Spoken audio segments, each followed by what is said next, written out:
तो आप सभी भक्तों का स्वागत है आज की इस प्रातकालीन भागवत कक्षा में, जहां हम श्रीमद् भागवतम के 10वें स्कंद से और 49वें अध्याय से 30 और 31 श्लोक को हम पढ़ रहे हैं। बड़ी सुंदर रूप से यहाँ पर वर्णन किया गया है कि किस प्रकार जाकर के अक्रूर जी ने भगवान कृष्ण के कहने पर मथुरा से जाकर हस्तिनापुर में सारा वृतांत सुनाया और सुना।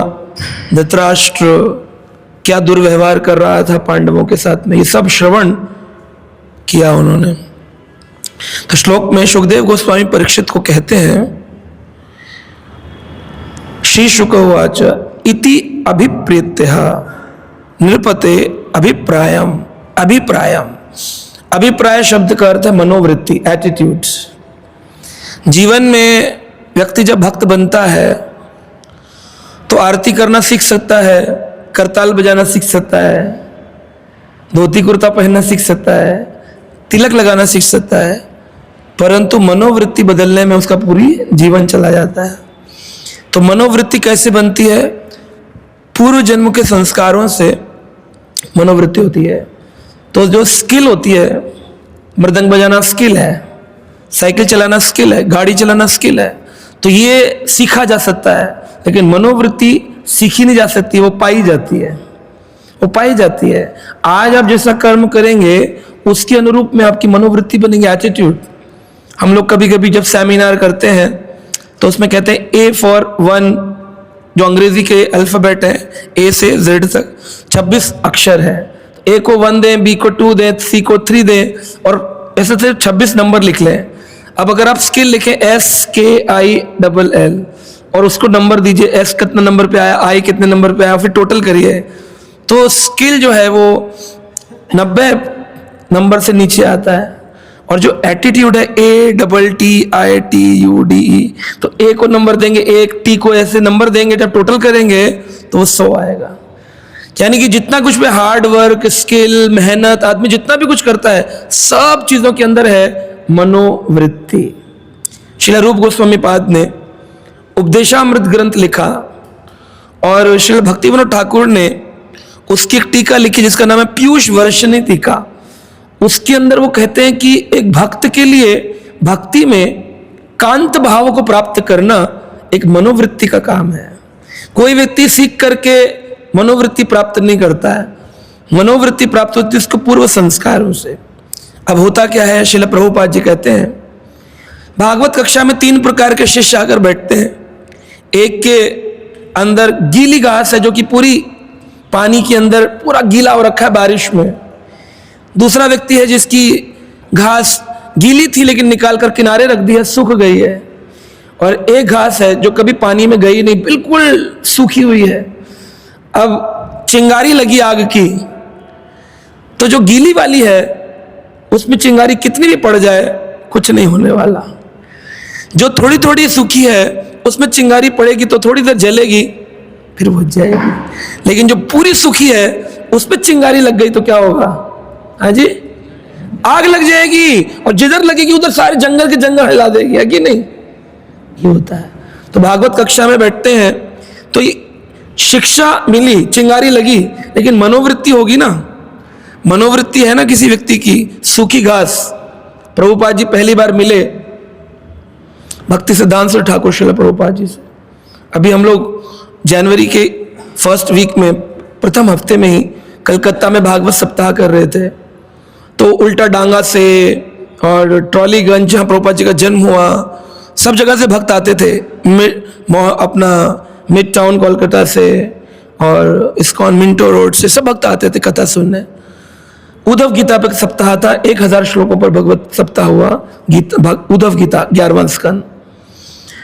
तो उल्टा डांगा में भी गए हम लोग, जहाँ पर पहली बार श्रील प्रभुपाद जी को, एसी भक्ति वेदांत स्वामी श्रील प्रभुपाद को, उनके गुरुदेव भक्ति सिद्धांत श्री ठाकुर श्रील प्रभुपाद मिले।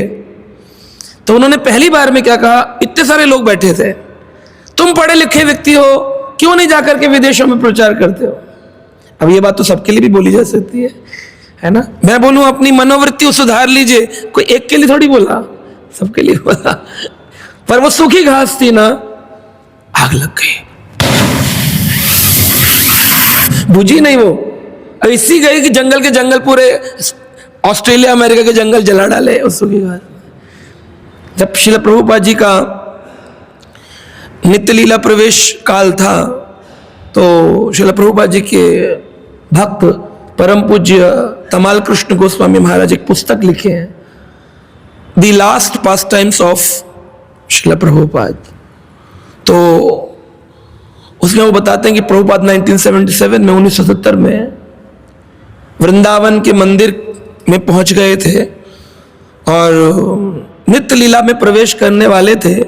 जिस भागवत की चर्चा उन्होंने पूरे विश्व को सिखाई, उसी भागवत लीला में कांत भाव से माधुर रस में प्रवेश करने वाले थे।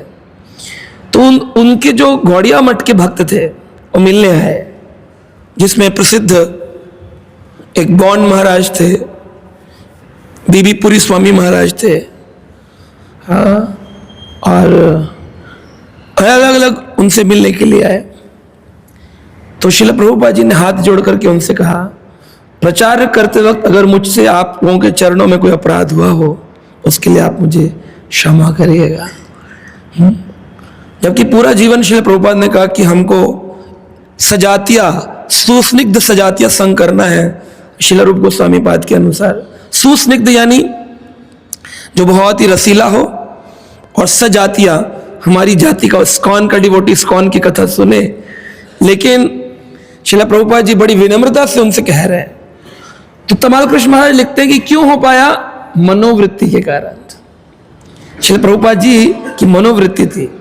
तो जो उनके गौड़िया मठ के भक्त आए, बॉन महाराज की यूनिवर्सिटी है पूरी, बॉन आप कभी वृंदावन गए हो, बिल्कुल अपना इस्कॉन मंदिर के सामने बॉन यूनिवर्सिटी, BON बॉन। बहुत बड़े फंड रेजर थे, गौड़िया मठ के लिए दान लाते थे, बहुत बड़े स्पीकर थे, कथावाचक भी थे, बहुत इन्फ्लुएंसर भी थे, और श्रील प्रभुपाद जी से सीनियर भी थे। वो गए जर्मनी, 2 लोगों को लेके आए थे भारत में, और 2 लोगों को भी वो सस्टेन नहीं कर पाए, बाद में वो चले गए। लेकिन श्रील प्रभुपाद जी इनको लाए, वो लोग आज तक श्रील प्रभुपाद जी की सेवा कर रहे हैं, चाहे वो परम पूज्य जयपताका स्वामी महाराज हो, परम पूज्य लोकनाथ स्वामी महाराज हो, परम पूज्य गोपाल कृष्ण गोस्वामी महाराज हो, पूरा जीवन सेवा की है। तो उन्होंने पूछा, एक व्यक्ति ने प्रश्न श्रील प्रभुपाद के गौड़िया मठ के भक्तों से कि ये डिफरेंस क्या है। तो गौड़िया मठ के भक्त कुछ बोले नहीं, लेकिन वहां एक थे जो गौड़िया मठ के नहीं थे, वृंदावन वासी थे, उनका नाम था कृष्णदास बाबा जी महाराज। तो वो राधा दामोदर के पास रहा करते थे। तो कृष्णदास बाबा जी महाराज कंपैरिजन कर सकते ना, अभी इस्कॉन गौड़िया मठ कंपैरिजन करे तो अच्छा नहीं है। तो कृष्णदास बाबा जी महाराज बोले कि सभी भक्ति सिद्धांत महाराज के शिष्य उत्तम थे, लेकिन श्रील प्रभुपाद क्यों परिवर्तन कर पाए, क्योंकि उनकी मनोवृत्ति, उनका विश्वास गुरु आदेश पर और हरि नाम के ऊपर उत्तम नहीं था, अति उत्तम था, अत्यधिक था। सो मेन है मनोवृत्ति। अब ये पूर्व जन्म के संस्कारों से आती है। तो क्या हम इस मनोवृत्ति को और बढ़ा सकते हैं? बढ़ा सकते हैं। आज की भक्ति करके, वेदी भक्ति से हम उन मनोवृत्ति को बढ़ा सकते हैं। ग्रंथों को पढ़ के, गुरु की सेवा करके, प्रभुपाद की सेवा करके हम अपनी मनोवृत्ति को परिवर्तन कर सकते हैं, लेकिन इतना इजी नहीं है। Nature and signature very difficult to change, it's very difficult to change, होता नहीं है। 800 सीसी की गाड़ी थी, उसके ऊपर मर्सिडीज की बॉडी लगा दी और चलेगी वो 800 सीसी की तरीके से। मनोवृत्ति है ना। कह रहे प्रभु जी इतना समय हो गया, अभी तक इसका क्रोध शांत नहीं हुआ है, क्या करे। अंदर मोटर 800 सीसी है, मनोवृत्ति उसकी वैसी है, हाँ? और किसी की मनोवृत्ति 2200 सीसी का इंजन था, ऊपर गाड़ी बॉडी लगा रखी थी, घर परिवार ने पंच भौतिक शरीर प्रदान किए थे मारुति कार का। वो बोले अरे तो समझ में ही नहीं आता है, पता नहीं क्या करता उठपटांग, लोगों को समझ नहीं आ रहा है। भक्ति में आया, उसको ऊपर की मर्सिडीज रूपी भक्ति की गाड़ी मिली, अब वो दौड़ रहा है। कैसे दौड़ रहा है? क्योंकि पूर्व जन्म के संस्कार कृत है उसको। तो जब पूछा गया उनसे सुखदेव गोस्वामी कहते हैं परीक्षित इति अभिप्रेत्य, निश्चित है, नृपते अभिप्रायम स यादव, यदुवंशी जो थे उनका अभिप्राय, उनकी मनोवृत्ति क्या थी, सुहृदम अपने शुभ चिंतकों को समुज्ञात विदा होने की अनुमति दिए हुए पुनः यदपुरीम अगत, भगवान कृष्ण ने अपने ही यादव वंशियों को कहाँ भेज दिया था, द्वारका नगरी से, और संभलपुर जो आपका द्वारका में है, हाँ, सोमनाथ के पास में, तो उस तीर्थ पे जहाँ चरणों में तीर लगा भगवान कृष्ण ने जो लीला करी 11वें स्कंद में भगवान वर्णन करते हैं। तो भगवान ने यदुवंशियों को पहले ही निकाल दिया था। क्यों निकाल दिया था? अभी लोग बोलेंगे कि देखिए यदुवंशी आपस में भाई भाई लड़के मर गए, लेकिन ऐसा हुआ नहीं, आपस में लड़कर मरे नहीं है, यदुवंशी आपस में लड़कर नहीं मरे। भगवान कृष्ण चाहते थे कि यदुवंशी आपस में लड़के मर जाए। क्यों? क्योंकि सब लोग अलग अलग देवलोक से आए थे और वापस उनको देवलोक पहुंचाना था। भगवान की इच्छा के बिना कोई लीला संपन्न होती ही नहीं है। जय विजय का वैकुंठ से पतन होना कृष्ण की इच्छा है। राम जी को केकई का श्राप लग जाना और उनका वन गमन करना, ये कोई केकई का नहीं है। देवताओं की इच्छा थी भगवान आप रावण का वध करें, भगवान को भूमि पर अवतरण लेना था। भगवान ने आकर के केकई को बोला, केकई माता तुम्हें एक सेवा दे रहा हूं, तुमको मुझे श्राप देना है, 14 वर्ष का वनवास देना है। जब भी नहीं मानी तब फिर मंत्रा की मनोवृत्ति में सरस्वती माता प्रवेश करी, मनोवृत्ति बदली और उसके बाद में जाकर के वो केकई को समझाई। केकई ने 2 वरदान मांगे, भगवान को वनवास किया। ये भगवान की इच्छा ही है। सारी लीलाओं के अंदर सबसे मूल बात समझने की है कि हरि किए सुख होत है, आप किए दुख होए। आप कुछ करेंगे तो दुख मिलेगा, हरि करेंगे तो सुख मिलेगा। इसलिए जीवन में ज्ञान जो है ये बहुत बड़ा है। यदुवंशियों क्यों निकाल दिए भगवान कि तुम चले जाओ? भगवान प्रभास क्षेत्र इसलिए भेज दिए क्योंकि पूरी द्वारकापुरी में जो श्राप उनको मिला था सांब को, भगवान के पुत्र को, वो लगेगा नहीं। बैरिकेटिंग है ना, अंदर कुछ भी लग ही नहीं सकता। श्राप मिला, अब वो श्राप फलीभूत भी तो होना चाहिए। फलीभूत नहीं होगा तो मरेंगे कैसे? और मरेंगे नहीं तो वापिस वही अपने लोग कैसे जाएंगे? और अगर कृष्ण अपने लोग चले गए तो उसके उपरांत जो यादुवंशी रह गए उनको भेजेगा कौन? वो तो दिव्य है ना, वो मरेंगे नहीं, वो तो अमर है, मरेंगे कैसे? तो एक यदुवंशी जो है वो दिव्य होने के कारण वो दिव्य लीला का अंतर्गत भाग होके कृष्ण इच्छा से ही धाम को जा सकता है। करे क्या? तो भगवान ने लीला रची, प्रभास चले जाओ, वहां जाकर तुमको अपने श्राप से मुक्ति मिलेगी। अरे मुक्ति नहीं करा रहे थे और फंसा रहे थे कि वहीं पर ये पाप लगेगा तुमको। हाँ, भगवान की लीला ऐसी होती है। भगवान जान पूछ करके हमारी सिचुएशन बनाएंगे, हम फंस जाएंगे उसके अंदर। तो 2 प्रकार की है, माया और योग माया। माया क्या करती है? भगवान को भुला देती है कि भगवान है कि नहीं है, और योग माया क्या करती है? वो भी भुला देती है भगवान है कि नहीं है। दोनों का काम सेम है, पर माया भुलाकर दूर ले जाती है और योग माया भुला के पास ले आती है। अरे कृष्ण तो लाला है मेरे, यशोदा बोलती है, योग माया ने भुला दिया भगवान है। गोपियां कहती है अरे कृष्ण तो हमारे प्रेमी है, भुला दिया भगवान है। और संसार में घूमने वाले अहमदाबाद के लोग सारू छे घूम रहे मस्त अपने, भूल गए भगवान को। क्यों भूल गए? क्योंकि महामाया माया है। हाँ, तो ये मनोवृत्ति है। हमारे पास हमेशा MCQ आता है, multiple choice question. Multiple choice question सबके जीवन में है और सूक्ष्म आजादी भी है उसको टिक करने की। 4 ऑप्शन, कौन बनेगा करोड़पति, सबको मिलेगा ऑप्शन, आपको सिर्फ सही वाला टिक करना है। मैं कौन से भगवान की पूजा करूं? Question A Ganpati, B Krishna, C Shiva, D Durga.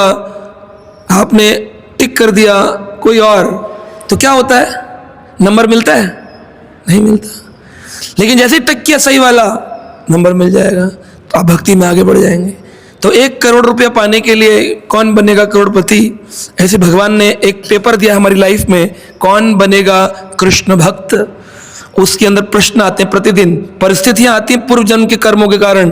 परिस्थिति आई, तुम्हें एक भक्त बुराई करेगा, ऑप्शन है, जवाब दोगे, सहन करोगे, निंदा करोगे, जाकर के उसकी कंप्लेंट करोगे प्रेसिडेंट से, कलानाथ चैतन्य प्रभु को बोलोगे प्रभु ऐसा ऐसा किया, इसको निकालो ना तो हम जाते हैं। ऑप्शन है। आपने कहा सहन करूंगा, भगवान कह रहे वाह वाह वेरी नाइस, तत्ते अनुकंपाम सुसूक्ष्माणाम, श्रीमद् भागवतम 10 स्कंद 14वां अध्याय 8 नंबर श्लोक। तत्ते अनुकंपाम, ये भगवान की अनुकंपा है कि इस भक्त ने मेरे साथ बुरा कर दिया।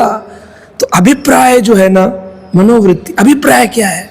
कोई भी सेवा करने के लिए भगवान क्या देखते हैं, सेवा या मनोवृत्ति? क्या देखते हैं? मनोवृत्ति। सेवा नहीं देखते, मनोवृत्ति देखते हैं। अगर सेवा देखते होते तो अर्जुन ने करोड़ों की सेना का वध किया कि नहीं प्रभु जी? करोड़ों की सेना का वध कर डाला।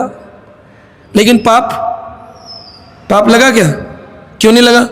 अगर कोई व्यक्ति एक जीवात्मा की हत्या करता है, ब्रह्म हत्या का कितना बड़ा दंड है, शास्त्रों में नरक जाना पड़ता है, तो अर्जुन को क्यों पाप नहीं लगा? बताइए। हाँ जी, बोलो बोलो। हाँ, भगवान की इच्छा थी। भगवान के कहे अनुसार उन्होंने, भगवान की इच्छा तो थी, जो कुछ हो रहा भगवान की इच्छा सर है, लेकिन उन्होंने एक बात कही, मम अनुस्मरणम युद्ध चा मई अर्पितम मनहा बुद्धि, मुझे क्या दे दो? अपनी मन और बुद्धि दे दो। तो उन्होंने मन बुद्धि कृष्ण को दे दी और शरीर से तीर चलाते रहे। जब चलाते रहे तो एक का पाप नहीं लगा। अब मन लगा दो संसार में और माला करो हरे कृष्ण हरे कृष्ण। आज घर जाते ही फाफड़ा खाऊंगा, हरे कृष्ण हरे कृष्ण हरे कृष्ण हरे कृष्ण। तो मन, भगवान ने बोला मन मुझे दो, हमने क्या दे दिया? तन भगवान को दे दिया और मन संसार को दे दिया। करना क्या है? रहना तन संसार को दे दो, लेकिन मन किसको दे दो? मन मना, मन चाहिए। तो किसके ऊपर नंबर मिलेंगे, मन पर कि तन पर? तो हम लोग अभी तक सारी सप्ताह भक्ति तन पर करते हैं। मान लीजिए प्रसाद बांटने निकले, बहुत लंबी लाइन है, आइए आइए आइए आइए, थोड़ी देर तक चलता, उसके बाद अरे जल्दी जल्दी करो, जल्दी जल्दी करो, जल्दी जल्दी करो, अरे आगे बढ़ो आगे बढ़ो, आगे बढ़ो। मैं क्या, अरे प्रभु आज सुबह से खिचड़ी प्रसाद बांट रहा था। मनोवृत्ति क्या है? इरिटेशन। फल मिला 0, क्योंकि भगवान कह रहे हैं मैं नंबर देता हूं मन के आधार पर, तन के आधार पर नंबर ही नहीं है। इसलिए श्रील भक्तिविनोद ठाकुर के 13 बच्चे थे। अगर उनको व्यसनी माना जाए कि 13 बच्चे के संसार में लिप्त थे, उनको तो ब्रह्मचारी या सन्यासी होना चाहिए, तो फिर उनको नंबर ही नहीं मिलने चाहिए। लेकिन वो एक वैष्णव सप्तम गोस्वामी बन गए, आचार्य बन गए। क्यों? मई अर्पितम मनहा बुद्धि, intelligence and mind with Krishna. अभिप्राय क्या है? तो हमेशा सोचना चाहिए, कुछ भी हो, कोई सेवा करने जाओ, मैं लेक्चर देने आया हूं, मैं यहां क्यों आया हूं? क्या अहमदाबाद के लोगों को प्रसन्न करने आया हूं? अभिप्राय क्या है? कृष्ण।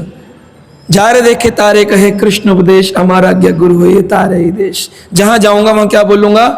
कृष्ण उपदेश। तो हमको जानकी अवतार प्रभु बोले कि प्रभु आना इधर। मैं कहता तभी आऊंगा जब कथा होगी। तो बोले मैं कलानाथ चैतन्य प्रभु से पूछता हूं। तो पूछे प्रभु जी, बोले हाँ आइए आइए। तो कथा है तो वो भी है, वो है तो कथा नहीं होनी चाहिए। अभिप्राय क्या है? अभिप्राय क्या है ना? तो जीवन में आप कभी भी देख लेंगे, the purpose of my service, purpose of becoming ब्रह्मचारी। ब्रह्मचारी क्यों बना? घर में फ्रस्ट्रेटेड था, माता पिता दुख देते थे, मैं परेशान था, देखा एनवायरनमेंट बहुत अच्छा है, यहाँ आकर के सब प्रसाद टाइम पर मिल रहा है, रेस्टिंग के लिए अच्छा कमरा है, तो मैं आराम से यहाँ कर सकता हूँ। मनुष्य जीवन का परम लक्ष्य है कृष्ण प्रेम। तो कृष्ण प्रेम का प्रयोजन पता है, भक्तिविनोद ठाकुर को होते हैं, लेकिन प्रयोजन का बोध भूल जाते हैं। कांस्टेंट रिमेंबरिंग होती है ना, डेली कोट आता है प्रभुपाद जी का, क्यों? डेली याद करना है, रिमेंबरिंग। तो प्रयोजन तो पता है कृष्ण प्रेम, लेकिन प्रयोजन बोध नहीं है। भक्तिविनोद ठाकुर ने इसको डिफरेंशिएट किया, प्रयोजन और प्रयोजन बोध। ये कैसे होगा? बोलते कई प्रकार के ज्ञान से हम संपर्क में आते हैं। कई प्रकार का ज्ञान होता है, 10 प्रकार का ज्ञान हमारे जीवन में होता है, जिनसे हम अपने ज्ञान को लेते हैं। 5 इंद्रियां, ज्ञान इंद्रियां, कान, आंख, नाक, जिह्वा, त्वचा, ये 5 ज्ञान इंद्रियां हैं। ज्ञान इंद्रियां जो ज्ञान अर्जित करेंगी, कर्म इंद्रियां वही कर्म करेंगी। आंख से अगर गंदी पिक्चर देखेंगे तो हमारी जनेंद्रियां वैसा ही क्रिया करने का प्रयास करेगी। तो अगर किसी ने किया, इसका मतलब उसकी ज्ञानेंद्रियों में, ज्ञान के अंदर दूषण था। ज्ञानेंद्रिय में अगर दर्शन है, दूषण नहीं है, तो कर्म इंद्रियां लग जाएंगे ठाकुर सेवा में। कर्म इंद्रिय लगेंगी तो ज्ञान से ही फिर मन की हो जाएगी, क्योंकि इंद्राणी प्राणी आहु इंद्रव्यम परमम मनो मन परतस्थ बुद्धि बुद्धि परतस्थ सा। आत्मा के स्तर तक जाने के लिए पहले बुद्धि है, उससे पहले मन है, उससे पहले इंद्रियां हैं। इंद्रियां जब भगवत सेवा में लगे तो फिर मन शांत, फिर बुद्धि शांत, फिर आत्मा साक्षात्कार होता है। आत्मा को पूरी क्रिया है। देखिए युधिष्ठिर महाराज जैसे परम वैष्णव, नारद मुनि आए, नारद मुनि से पूछे आपके जीवन में सबसे अच्छा भक्त कौन सा है? नारद जी बोले प्रहलाद महाराज। पहली बार गुरुजी ने शिष्य का गुणगान गाया। हम लोग ग्लोरिफिकेशन डे करते हैं, तो हम लोग किसका ग्लोरिफिकेशन करते हैं? अपने गुरु का, आचार्यों का। लेकिन कभी हमारा ग्लोरिफिकेशन कोई गुरु करता है कि अरे बहुत बढ़िया भक्त है, बहुत बढ़िया भक्त है? गुरु जी कहते ठीक है, सब है, शिष्य है। लेकिन नारद मुनि ने अपने भक्त प्रहलाद का गुणगान गाया पहली बार। और जब गाया तो युधिष्ठिर महाराज पूरा 7वां स्कंद सुने भागवत का, और अंत में पूछे फिर हम तो निकृष्ट हो गए, हम तो निकृष्ट हो गए, हम तो प्रहलाद जैसे नहीं है जो 5 साल की उम्र से इतना सहन किए हो, हम तो निकृष्ट हो गए। बड़ा दुखी हुए युधिष्ठिर, रोने लग गए। तब नारद जी ने कहा नहीं नहीं, यूयम न लोके बत भूरि भागा लोकान पुनानाम मुनियो अभयंती एषाम गृहाणाम अवसति इति साक्षात गूढ़म परब्रह्म मनुष्यलिंगम। बहुत सुंदर वर्णन किए। बोले यूयम नरलोके, यूयम शब्द संस्कृत का है, वयम तुम लोग, यूयम तुम सब, वयम यानी हम लोग, यूयम यानी तुम लोग। तो संस्कृत में वयम और यूयम होता है। यूयम तुम सब लोग नरलोक के, इस नरलोक में बत भूरि भागा, तुम्हारे बराबर का भाग्य किसी का नहीं है। युधिष्ठिर सोचने लगे मेरे बड़ा भाग्य नहीं, हमारे तो अभागा कोई नहीं है। जहां हमारा बचपन में ही पिता गुजर गया पांडु महाराज, फिर मिले धृतराष्ट्र जी चाचा, वो चाचा नेत्रहीन, चाचा नेत्रहीन आंखों से होते तो ठीक है, मनोवृत्ति भी नेत्रहीन थी। और मनोवृत्ति ऐसी थी कि बचपन से ही भीम ने जहर खिला के पानी में फेंकने का प्रयास किया, बचे तो लाक्षागृह में जलाने का प्रयास किया। तो हमारा भाग्य, मतलब जिसने जीवन में दुख देखे हो और वो कोई उसे कहे तुम तो बड़े सौभाग्यशाली, अरे बचपन से दुखी है, तो बोले हम तो बहुत दुखी हैं, हम कहते भाग्य बड़ा हो गया। यूयम नरलोक के बत भूरि भागा, तुम्हारा भाग्य छोटा नहीं, बत भूरि, तुम्हारी भाग्य की चर्चा होती है, निस्संदेह तुम्हारा भाग्य बहुत बड़ा। बोले क्यों? लोकम पुनाना मुनियो अभियंती, ब्रह्मांड के सारे लोग जो कि देवता हैं, स्वर्ग लोक के, ब्रह्म लोक के, तप लोक के, जन लोक के, वो अवतरण लेते नीचे आते हैं। और नीचे आकर क्या करते हैं? हस्तिनापुर आते हैं, जैसे अक्रूर जी हस्तिनापुर आए। और क्या कहते हैं? येषाम गृहाणाम अवसति इति साक्षात, जिनके पांडवों के घर में साक्षात भगवान रहते हैं। कैसे? गूढ़म, बड़े रहस्यमयी हैं वो भगवान, अत्यंत गूढ़, अत्यंत रहस्यमय, गूढ़म परब्रह्मम श्री कृष्ण कैसे बन के रहते हैं? मनुष्य लिंगम।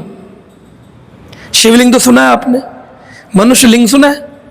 मनुष्य लिंगम शब्द आया भागवत में। शिवलिंग होता है शुभकारी प्रतीक, लिंग का मतलब है प्रतीक और शिव का मतलब है शुभ, तो शिवलिंग शब्द का अर्थ है शुभ प्रतीक। एक ज्योति है, दीपक होता है ना, दीपक नीचे उसके झारी है और ऊपर उसके लिंग है, तो ये नीचे का दिया है और ऊपर ज्योति है। यानी सदा शिव के साकार रूप का निराकार स्वरूप ही शिवलिंग है, शुभ प्रतीक है, प्रतीक है, शुभ प्रतीक, सिंबॉलिकली प्रतीक है। ऐसे मनुष्य लिंगम यानी मनुष्य नहीं है, मनुष्य का प्रतीक लिया हुआ है, पर है कौन? गूढ़म परब्रह्म, साक्षात कृष्ण है। तुम्हारे जैसे भागशाली कौन? प्रहलाद को क्या मिले भगवान? एक बार जीवन में आए, खंबे में है क्या भगवान? पूछा हिरण्यकश्यप, बोले हाँ। क्या मेरे घर के खंबे में तेरा विष्णु छुपा है? बोले हाँ। क्या इस खंबे में भी? बोले हाँ। तो था क्या? ये आपके मंदिर में आप ऑल्टर को प्रणाम करते हो, ये खंबे छूते हो कभी प्रणाम? आपको लगता है भगवान है इसमें? हाँ, ऑल्टर बंद हो तो खंबे को आलिंगन करके बोलो कि भगवान हरे कृष्णा, क्योंकि हमें लगता है पिलर में नहीं है, मानो या ना मानो। है ना, मनोवृत्ति है। तो क्यों नहीं है? बोले हरि व्यापक सर्वत्र समाना, प्रेम से प्रकट होई मैं जाना। शिव जी का हर जगह है। तो थे? बोले हाँ है। विष्णु शब्द का अर्थ है जो विष्णु के हर अणु में विराजमान है, विश्व के अणु में, इसलिए नाम है विष्णु। तो बोले है? बोले हाँ है। तो भागवत में लिखा है भगवान नरसिंह इसलिए नहीं आए कि प्रहलाद की रक्षा करनी थी। अगर करनी होती तो पहले आ जाते ना, जब होलिका ने आग लगाई तब आ जाते, हाथी से दबाया तब आ जाते, तब क्यों नहीं आए? तो भगवान प्रहलाद की रक्षा के लिए नहीं आए, गलत थॉट है। प्रहलाद के विश्वास पर आए। उन्हें पूछा मेरे पिलर में है? हाँ है। तो उन्होंने कहा कहां है, दिखा मुझे तेरा विष्णु। तो उसमें लिखा है निज भृत भाषितम, मेरे भृत मेरे दास ने बोल दिया, निज मेरे निज दास ने की है, तो मुझे उसकी है के लिए प्रकट होना पड़ा। निज भृत भाषितम, रक्षा करने तो फिर लोग बोलते हैं प्रहलाद की करने, हमारी नहीं करते हैं। तुम्हारा विश्वास है? निज भृत भाषितम, विश्वास है तो प्रभु है। हरि व्यापक सर्वत्र समाना, प्रेम ते प्रकट होई मैं जाना। वो love, the loving devotional service, वो प्रेम चाहिए। तो उन्होंने कहा आप साक्षात आपके घर में ठाकुर जी देवता आ रहे हैं, उनके यदुवंशी बन करके, फिर आप कहते हैं आपका भाग्य खराब है। अरे आपका तो भाग, उनको तो सेकंडों में नरसिंह भगवान आए, थोड़ा सा फाड़ा हिरण्यकश्यप को, और उसके बाद फर्स्ट ऑपरेशन करके, वो फर्स्ट सर्जरी तो भगवान नरसिंह ने करी, और सर्जरी करने के बाद पहला ऑपरेशन था, ऑपरेशन सक्सेसफुल, पेशेंट डाइड, है ना, ऑपरेशन सक्सेसफुल हुआ, पेशेंट मर गया। और वो उसके उपरांत में गोदी में बिठाए प्रहलाद को, शिक्षा दिए, प्रेम किए, चर्चा हुई, भगवान चले गए। लेकिन यहां तो भगवान कृष्ण जो परब्रह्म है, गूढ़ है, जो गोविंदम आदि पुरुषम है, वो पांडवों के साथ में विचरण कर रहे हैं, अर्जुन का रथ चला रहे हैं। बोल तुमसे ज्यादा भाग्यशाली कोई है क्या? नहीं, बृहद भागवत मृत के अंदर सनातन गोस्वामी ने और भागवत के अनुसार पांडवों को प्रहलाद से ऊपर का स्थान मिला है। पांडवों को प्रहलाद से ऊपर का स्थान मिला है। अब ये कह देना कि पांडव तो वो गए थे स्वर्ग को, गए थे स्वर्ग रोहिणी से, महाभारत में लिखा है। सुना है प्रसंग कि पांचों चले और कुत्ता मिल गया, फिर एक एक करके गिर गए, फिर अंत में पांडव लोग नरक में दर्शन करने गए युधिष्ठिर, क्योंकि उन्होंने नरोवा कुंज रोवा बोल दिया था। नर नहीं है, हाँ हाथी है। अश्वत्थामा हता हते है, महाभारत में बोला गया, अश्वत्थामा मारा गया। द्रोणाचार्य बोले हाँ, तो भगवान कृष्ण बोले बोलो, शंख बजा दिया। लेकिन युधिष्ठिर ने ऐड कर दिया अपनी तरफ से, अरे अरे हाथी मरा है अश्वत्थामा नाम का, आपका पुत्र भी जिंदा है, क्योंकि अश्वत्थामा तो चिरंजीवी है। फिर भी इतनी आसक्ति थी द्रोणाचार्य, वह इल्यूजन में भूल गए कि मेरा पुत्र तो मर ही नहीं सकता है। अश्वत्थामा हता हते, इतना ही बोलने को बोला था भगवान कृष्ण ने, लेकिन युधिष्ठिर ने ऐड कर दिया नरोवा कुंज रोवा, नर नहीं हाथी, कुंज हाथी मरा है। भगवान कृष्ण ने जब देखा बोलने लगा है, अंतर्यामी भगवान जोर से शंख बजा, द्रोणाचार्य सुन ही नहीं पाए। द्रोणाचार्य उतर गए, अपने रथ से नीचे उतर, घुटने टेक कर बैठ गए, मेरा पुत्र मारा गया। भगवान अर्जुन को बोले मारो अर्जुन। युधिष्ठिर ने तो गड़बड़ कर दी थी, है ना, अभी मुझे युद्ध जिताना है और तुम ये गड़बड़ कर रहा है। क्योंकि धर्मराज है वो गड़बड़ कर दिए। तो भगवान जब पांचों पांडव जाने लगे तो एक दिन भगवान ने पूछा, महाभारत का प्रसंग आता है, बोले आप पहले स्वर्ग जाएंगे कि नरक जाएंगे? युधिष्ठिर बोले हमने पूरा जीवन धर्मराज है, हमें नरक क्यों जाना पड़ेगा, हम तो नरक के राजा हैं। बोले हाँ महाराज, लेकिन आपको थोड़ा दंड खाना पड़ेगा। तो बोले क्यों दंड? बोले एक बार आपने झूठ बोला जीवन में। मैं झूठ बोलूंगा? बोले मैंने कब झूठ बोला? तो भगवान कृष्ण वहां प्रकट हुए। भगवान बोले याद नहीं एक बार तुमने बोला था नरोवा कुंजरो? बोले मैंने झूठ कहां बोला, जो सच था वो बोला। भगवान बोले जितना बोला है उतना ही बोलना है, उसमें जोड़ना घटाना झूठ ही होता है, कुछ भी जोड़ना नहीं है। इसलिए प्रभुपाद जी कहते थे अपने प्रवचन में, हीरोगिरी नहीं करना है, जितना भागवत में लिखा है उतना ही बोलना है, इधर उधर के ग्रंथ पढ़ के हीरोगिरी नहीं करना है। हाँ। बोलेंगे तो क्या होगा, झूठ, और झूठ का दंड आपको मालूम है। धर्म के चार पैरों में एक पैर है सत्यम, और कलयुग में वही विराजमान है, तो इसलिए झूठ नहीं बोल। इतने से झूठ पर नरक का दर्शन। लेकिन ऐसा महाभारत कहती है। लेकिन जो भक्त भूरी भागा बड़े भाग्यशाली थे, क्या उनको नरक जाना पड़ेगा, क्या उनको स्वर्ग जाना पड़ेगा? या केवल शिक्षाप्रद ग्रंथ लिखा महाभारत वेद व्यास जी ने, और वो भी किसके लिए लिखा? स्त्री, शूद्र और द्विज बंधु नाम। द्विज बंधु यानी जो ब्राह्मण घर में जन्म लिया है लेकिन ब्राह्मण जैसा काम नहीं करता, उसके लिए है। स्त्री जिसकी बुद्धि वैष्णव बुद्धि नहीं, वैष्णवी अलग बुद्धि की है, संसारी बुद्धि की स्त्री पढ़ ले महाभारत। और शूद्र, शूद्र यानी जाति की बात नहीं हो रही है, यानी जो ब्राह्मण गुण नहीं उत्पन्न कर पाया, क्षत्रिय गुण उत्पन्न नहीं कर पाया, वैश्य गुण उत्पन्न नहीं कर पाया, वो शूद्र निकृष्ट जीव पढ़ ले, चाहे वो ब्राह्मण कुल में उत्पन्न क्यों ना हुआ हो, उसके लिए महाभारत है। इसलिए उनको फिर ऐसी कहानी वेद व्यास ने अपने घर की लिखी 1 लाख श्लोकों में महाभारत। लेकिन अगर देखा जाए तो पांडवों के बारे में श्रीमद् भागवत के अंदर प्रथम स्कंद की 15वें अध्याय 46-47 नंबर श्लोक पढ़े आप, उसमें लिखा है सम्यक निवृत्ति हुई पांडवों की, कि सबके सब पांडव स्व शरीर गोलोक धाम को प्रवेश किए, कोई नरक वर्क नहीं मिला उनको। क्यों? क्योंकि उनकी जो मनोवृत्ति थी वो भगवान में लगी। अभिप्राय क्या है? Main purpose. तो हम कई प्रकार का ज्ञान लेते हैं जीवन में, जैसे हम 10 ज्ञान की चर्चा कर लेते हैं समय का, मैं जल्दी से।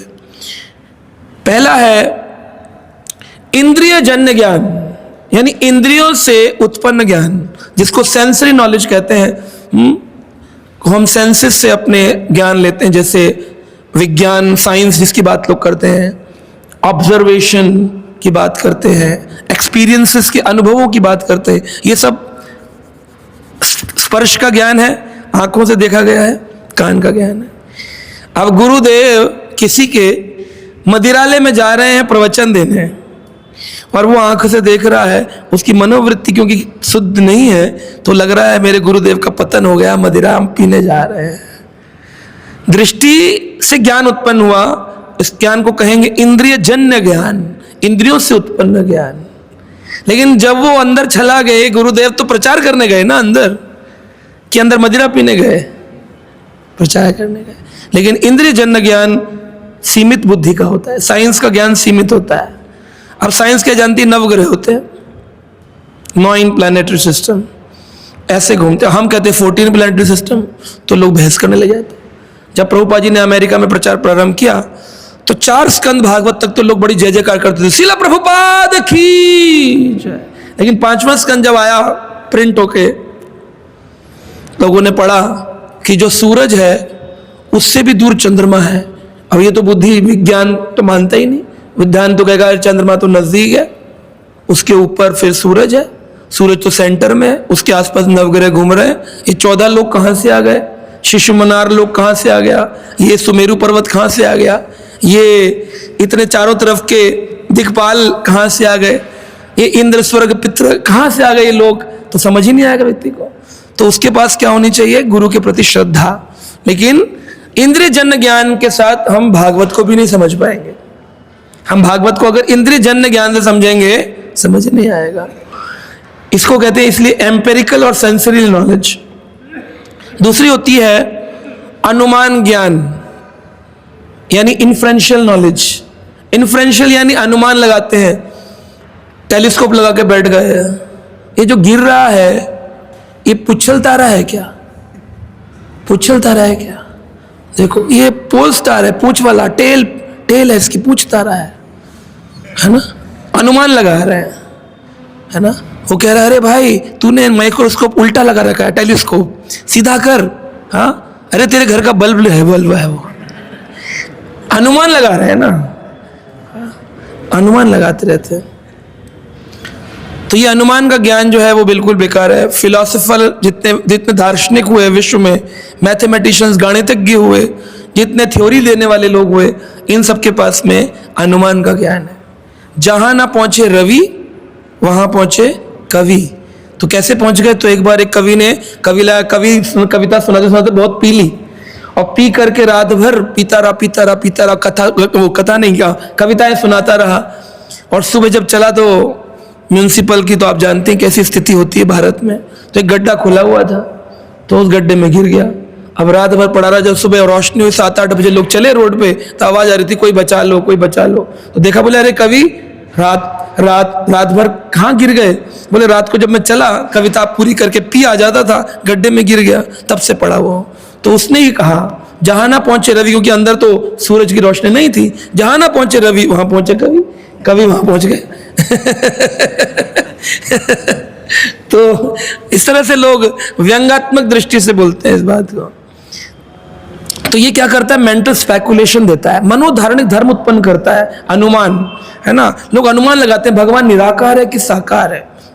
अब बड़े बड़े शास्त्री, बड़े बड़े विदूषक, बड़े बड़े आचार्य वृंदावन में बैठे हैं और बोल रहे हैं भगवान निराकार है। लोग कथा सुनते, लोग कहते कितना अच्छा बोलते हैं, इतनी पब्लिक आती है, हम भी गए थे महाराज श्री के दर्शन करने। कभी ध्यान से सुनिए उनको, ध्यान से सुनिए। मैं नाम किसी का नहीं लेता हूं क्योंकि हम अपने व्यास गद्दी को दूषित नहीं करते हैं, लेकिन वो लोग बोलते हैं कुत्ते में भी भगवान होता है। अब ये आचार है जिनके लिए लोग दर्शन करने सुबह से खड़े हो जाते हैं। वो बोल रहे हैं कि कुत्ते में भी भगवान होता है। अगर आप हाथ में भोग लेके निकले और कुत्ता मिल जाए, उसको खिला दो, क्योंकि उसके अंदर भगवान होते हैं, तो भगवान तक पहुंच जाएगा। भगवान तो भाव के भूखे हैं। अब उन व्यक्ति का दर्शन करने दुनिया जाएगी सुबह सुबह, क्या पाएगी? सजातीय संग है ये, हाँ क्या होगा? ये दूषण होगा। और धीरे धीरे प्रभुपाद जी का 10,000 साल मूवमेंट चलेगा। ऐसा रहा तो 10 साल में ही खत्म हो जाएगा। तो हम किसी को सम्मान करने के लिए तो मिल सकते हैं, जैसे प्रभुपाद जी मायावादियों को भी सम्मान करते थे, तो हम सम्मान कर सकते हैं क्योंकि हम चींटी का भी अपमान नहीं करते हैं। लेकिन किसी का भी ज्ञान अपने जीवन में मत लेना प्रभुपाद जी के भागवत के अलावा। जो लिया तो वो ज्ञान आपका अनुमान वाला ज्ञान होगा, और वो अनुमान ज्ञान केवल मनोधारणिक धर्म प्रदान करेगा। और तीसरे प्रकार का ज्ञान है शाब्दिक ज्ञान, यानी वैदिक ज्ञान, शब्द ब्रह्म। तो हम भागवत पढ़ते हैं, ये जो नॉलेज है स्क्रिप्चुरल नॉलेज, ये knowledge is the best knowledge, scriptural शब्द प्रमाण जो है। एक होती है थियोरिटिकल नॉलेज, सूचनात्मक ज्ञान, यानी कि व्यक्ति कहता है कि मैंने अपने जीवन में ऐसा ऐसा पढ़ा है। थियोरिटिकल जैसे बुक्स में पढ़ते हैं, मैथमेटिक्स में पढ़ा 2 और 2 4 होते हैं। कभी आपने प्रश्न किया 2 और 2 3 क्यों नहीं होते? है उत्तर किसी के पास? 2 और 2 3 क्यों नहीं होते हैं? किसने बनाया मैथमेटिक्स? आर्यभट्ट, भास्कराचार्य, इन सब ने ही तो गणित लिखा। इन्होंने लिख दिया 2 और 2 4 होते, तो आपने मान लिया 2 और 4 होते। लेकिन किसी ने प्रश्न किया 2 और 2 4 ही क्यों होते, 5 क्यों नहीं होते, 3 क्यों नहीं होते? लेकिन जब कहेंगे ब्रह्मा जी ब्रह्म संहिता में कि ईश्वरम परम कृष्णा सच्चिदानंद विग्रह अनादिर आदिर गोविंदम सर्व कारण कारणम, सारे कारणों कारण कृष्ण है, हजारों प्रश्न उठ जाएंगे। इसी को कहते हैं थियोरिटिकल नॉलेज, जो बस जितनी पढ़ा दी जाती है, जड़ेर विद्या मायार वैभव, उतनी सीख ली और उसको अप्लाई कर दिया। उससे दुकानदारी चल रही, सबकी नौकरी चल रही, पैसा चल रहा, खाना चल। कभी प्रश्न किया 2 और 2 4 क्यों होते हैं? नहीं पूछा। हमको पकड़ा दिया गया कि राइट ब्रदर्स ने एरोप्लेन का आविष्कार किया, लेकिन जब आप सर्च करेंगे तो आप पाएंगे कि तलपड़े नाम के एक व्यक्ति थे, तलपड़े बापूजी, उन्होंने चौपाटी के ऊपर हवाई जहाज उड़ाकर दिखाया था। 20 मिनट तक हवाई जहाज उड़ा, ब्रिटिश काल चल रहा था। उस समय उन्होंने लगा भारत तो हमसे आगे निकल जाएगा जिस पर हम राज कर रहे हैं। उन्हें तलपड़े बापूजी के जो प्रिंटेड थे, उन प्रिंट्स को लेकर ब्रिटिश को ईमेल भेज दिया, और वहां जाकर के वो राइट ब्रदर्स को रात ही रात में बोला सुबह तक तुम अनाउंस कर दो कि तुमने हवाई जहाज का आविष्कार कर लिया। आज सारी दुनिया मानती है राइट ब्रदर ने हवाई जहाज बनाया। इसको कहते हैं थियोरिटिकल नॉलेज। और हमने कभी प्रश्न भी नहीं किया कि राइट ब्रदर ने बनाया, जबकि वैदिक ज्ञान तो भारत का बहुत ज्यादा था, तो भारत ने क्यों नहीं बनाया? लेकिन अभी भारत जाग रहा है, पुराने वैदिक शास्त्रों में जा रहा है, तब पता चलता है कि हाँ ये प्रमाण क्या है। तो ऐसी बहुत सारी साइंस ने, बहुत सारे लोगों ने, नेताओं ने, फिलोसफर्स ने हमें छल किया है हमारे साथ, और वही हमारा ज्ञान है। आई नो समथिंग, लोग बोलते ना मैं भी आई नो समथिंग, वही समथिंग इज गड़बड़ है। At least you should know everything, है ना, वरना सब गड़बड़ हो जाएगा। तो आई नो समथिंग वाले ना कि मैंने गीता का एक अध्याय पढ़ा हुआ है, ये ज्ञान नहीं है, ये ज्ञान नहीं है। संपूर्ण शास्त्र पढ़ने होंगे, संपूर्ण शास्त्रों के सार तक जाना होगा। इसलिए शिला प्रभुपाद जी ने वो सेवा हमारे लिए कर दी है। अलग अलग पुराणों से उठा करके, अलग अलग उपनिषदों से उठा करके भागवत के तात्पर्य टीका लिख दी है। वो पढ़ लेंगे ना तो भी हमें बहुत कुछ मिल जाएगा। 5वें प्रकार की नॉलेज होती है अप्लाइड नॉलेज, प्रैक्टिकल नॉलेज, व्यवहारिक ज्ञान, जिसे हम अपने जीवन में रोज अप्लाई करते हैं और वही हम ज्ञान दे रहे होते हैं। जैसे मेरी खांसी हुई और मैंने उसमें काली मिर्च और अदरक और शहद ले लिया, अब ये मेरा व्यवहारिक ज्ञान, मैं दूसरे को बोलूँगा वो तुम भी यही ले लो। क्या पता उसका टॉन्सिल में इन्फेक्शन है, उसको थ्रोट कैंसर है, क्या इलायची से ठीक होगा? तो ये हमारा, हम ये अप्लाइड नॉलेज जो है, जैसे हम अप्लाई कर लेते हैं, उसी अप्लाइड नॉलेज को हम संसार में वितरण भी करने लग जाते हैं। इसलिए हमारे एक टाइटल फेमस है, राय साहब। हर आदमी राय देता है, भगवान कौन, ठीक कैसे होगा, राय है, सब राय देते हैं, क्योंकि इसी को कहते हैं अप्लाइड नॉलेज। जो मैंने जीवन में अपना लिया, वो सोचता हूं मेरा सही हो गया तो इसका भी सही हो जाएगा।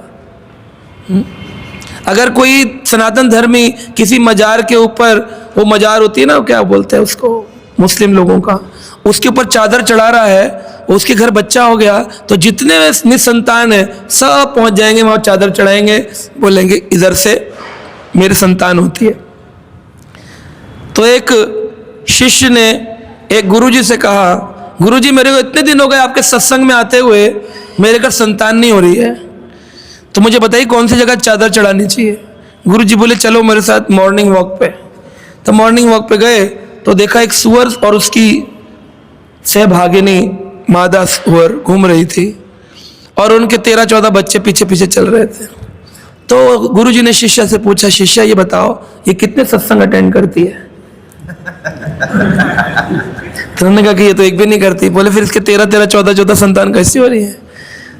सत्संग और चादर और भक्ति का फल संतान नहीं। लोग बोलते हैं ठाकुर जी की बड़ी कृपा है, 2 बच्चे हो गए, ये ठाकुर जी की कृपा है।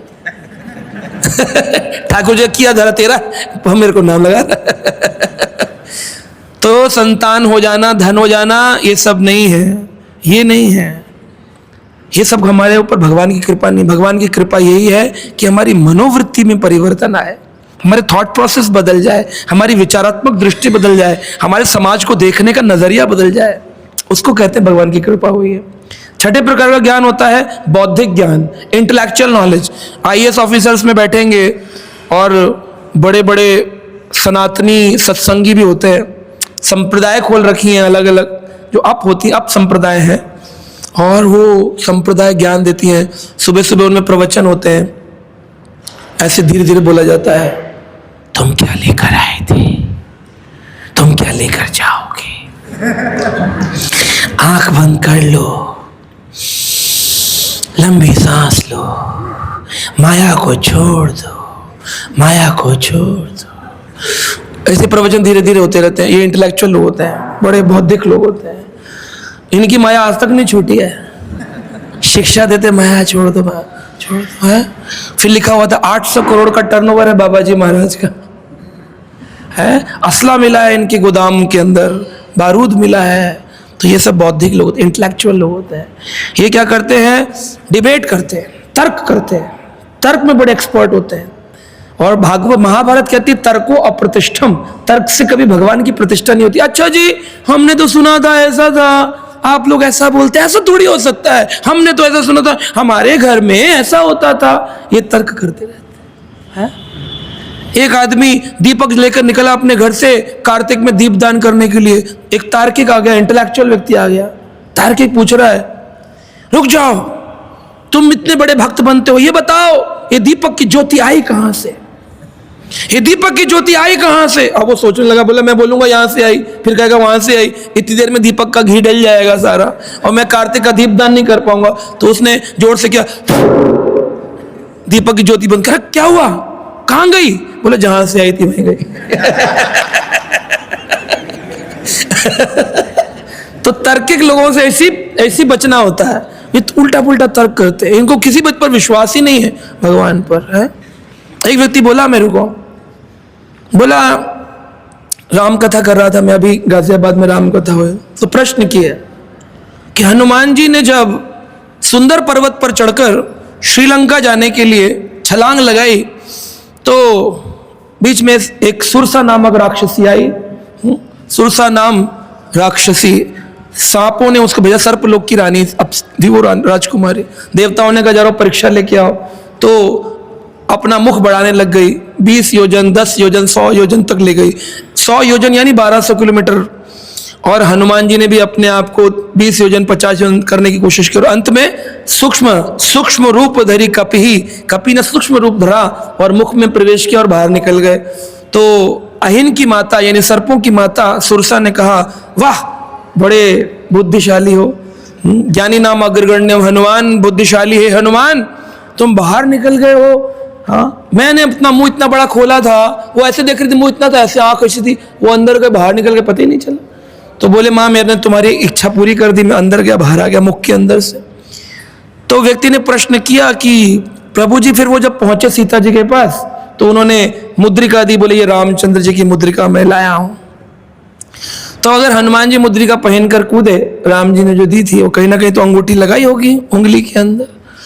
तो जब वो सूक्ष्म हुए तो अंगूठी तो बड़ी रही होगी, क्योंकि हनुमान जी सूक्ष्म हो गए, वो तो सुरसा के मुंह में गिर गई होगी, है ना। और जब वो सुरसा के मुंह में गिर गई होगी तो फिर हनुमान जी जब बड़ा होके वहां पहुंचे और फिर उन्होंने फिर वो कहां से दी। अब तो ऐसा प्रश्न, ये तर्क है, अब उसको मानना नहीं किसी बात को, अब कैसे इसको उत्तर दें। तो मैंने बोला आपने हनुमान चालीसा पढ़ी है, उसमें क्या लिखा है, मेल मुद्रिका मुख मेल माही, है मुद्रिका मेल मुख माही, जलधि लांग गए अचरज नाही। तो मुख में मुद्रिका रखी थी, हाथ में नहीं थी, उनके मुख में रखी थी, मुख में श्री राम का नाम रखा था। तो जब हनुमान जी छोटे हुए तो राम जी की जो मुद्रिका थी वो भी सच्चिदानंद है, दिव्य है, वो भी सूक्ष्म हो गई थी, क्योंकि मुख के अंदर थी, बाहर होती तो गिर जाती, मुख में थी तो गई। और फिर इसलिए वो कूद के बोले वाह वाह प्रभु जी वाह वाह, क्या इसे समझाना पड़ता है उनको। तो बोले अच्छा एक बात बताइए, मुख में राम का नाम लेके गए थे, तब तो उनके पास जाने का टिकट था, रिटर्न टिकट तो था नहीं, तो आए कैसे वापस, तर्क आए कैसे वापस। मैंने तो सीता जी ने जब चूड़ामणि प्रदान की तो उस चूड़ामणि से उनको रिटर्न टिकट मिल गया, आए थे राम की शक्ति से, गए सीता की शक्ति से। इसीलिए जब जलाया तो नाम था लंका, लेकिन क्योंकि वहां पर सीता जी रुक के आई, तो जब वापस हनुमान जी आए तो उन्होंने पूछा हमको कहाँ जाना है, तो क्या कहा उन्होंने, कहाँ जाना है, श्रीलंका, जहां पर श्री सीता जी विराजमान है, इसलिए पहले उसका नाम क्या था, लंका, जिसमें आग लगाई हनुमान जी ने। लेकिन जब लौट के आए तो राम जी को क्या बताए, कहाँ जाना है, श्रीलंका, जहां श्री जी विराजमान है, हमारी सीता जी विराजमान है। तो इसलिए आज तक भी वो नाम क्या है, श्रीलंका, जहां सीता जी रही हैं, लंका नहीं है। तो इस प्रकार से बहुत सारे लोग प्रश्न करते, बोलते हैं दशानन के 10 सर थे, तो प्रभु जी जब करवट बदलता था तो कैसे बदलता था। अब ये तार्किक प्रश्नों का उत्तर कैसे दिया जाए। अब इन्हें सत्संग में आना भी है और तर्क प्रश्न, अब ऐसे लोग होते हैं डेली आते हैं और मुझे पता रहता वो आ गया। तो मन में बड़ा लगता है कि ये कब जाएगा, और वो उठा और उसने सिर में खुजली करी, समझा कुछ ना कुछ पूछेगा आज फिर।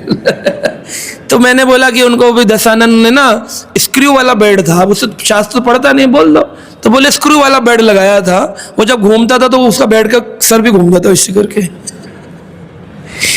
है ना। तो इस प्रकार से लोगों के तर्क करते, इंटेलेक्चुअल बौद्धिक ज्ञान।